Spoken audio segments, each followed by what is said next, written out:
Thokozani, I'm greeting you all in the mighty name of the Creator. Yeah, I'm still going to teach you more. It's the new year. There was lots of information that I was ebengigodla. As you know, information yamakhosi is secret. But ngizoshare, mangishare nawe ngishare kancane ngoba indaba ijulile. I'm going to share in the new year, I'm going to share lots of things, but I'm not going to go deeper because I still respect my gift. Ubuthandazi nakho konke engakuphiwe. Right. As I was telling you about trees, you'll go back to other videos to learn about trees. This tree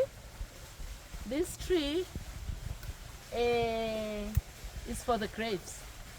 Uswazi lokuyoshaya ithuna. Mangabe kukhona into ezingahambi kahle emndenini, mawubuyisela umoya omubi kubanikazi. Uyahamba ufika ukhethe ithuna lephara. Ithuna elingasebenzi elingavakashelwa.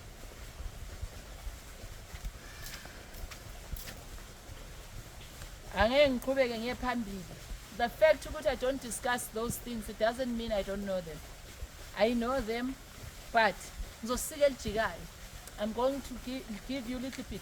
Ngoba manje masingazikhulumi lezi zinto, niyasidelela umuntu acomment umathanda, umuntu ajika adelele. But you know what? I'm just passing the information.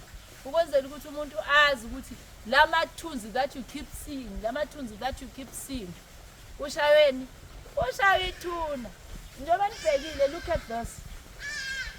Look at this, it's from here to there. Look at this.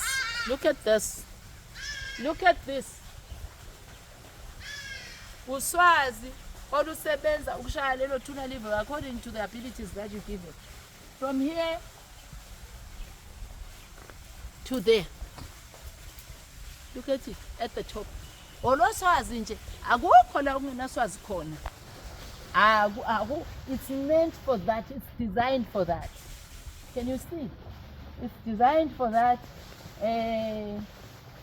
As you all know, ukuthi amakhosi akithi ayelwela umhlaba. Till today basalwela umhlaba. So this is the tree that they used to use, especially makulwiwa amakhosi elwa or induna zilwa okanye belwisa ezinye inhlanga.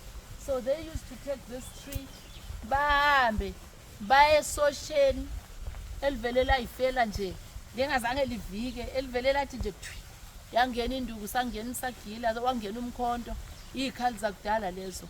So bebehamba ke bafike kulelo thuna lelo bathi awundoda yalutho sesizokusebenzisa ke thina manje. Hamba manje uyokwenza u1 no2 no3, whatever into abamthume yona loyo iyokwenzeka exactly as it is, because lesihlatha lesi senza umoya uvuke.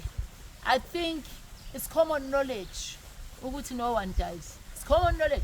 So now namanje kusekhona bayenzayo leyo nto leyo, and they choose thuna lo muntu obe useless. That is why uzobona amathunzi ekhaya lakho, and then the next thing kuwa ibhizinisi kuwa yonke into yakho, ngoba lo muntu ovuswe emathuneni uyeza azokuthathela zonke lezo zinto lezo, usebenze month end awunalutho. So mase sikulapha ke I use the very same tree. Mina mangilapha umuntu umoya kufanele ubuyele uye kumnikazi. Ngithe mina eye for an eye, okaKhesara kuthathwe uKhesara. So mina anything forgive and move on. Yes, I forgive and move on, but ngiwusephi umoya, because umoya bawukhipha uyahamba uyongena komunye umuntu ongenecha. So awubuyeleke kumnikazi. Nasi mphikise uyabona straight kanjani. So you need to choose the straight one, the straight one. Mawusulapha ke umuntu uyahlola inhlolo zibalekile. You need to be authentic einhlolweni, right? Then you take this tree, usebenze ngayo futhi umuntu, because why? siyamvusa umuntu lesithathu ngendlela yakhona. A lot is done. Mkhipheke lo muntu ovusiwe ovuse ngayo, umkhipha ngani? Iva likhishwa ngani?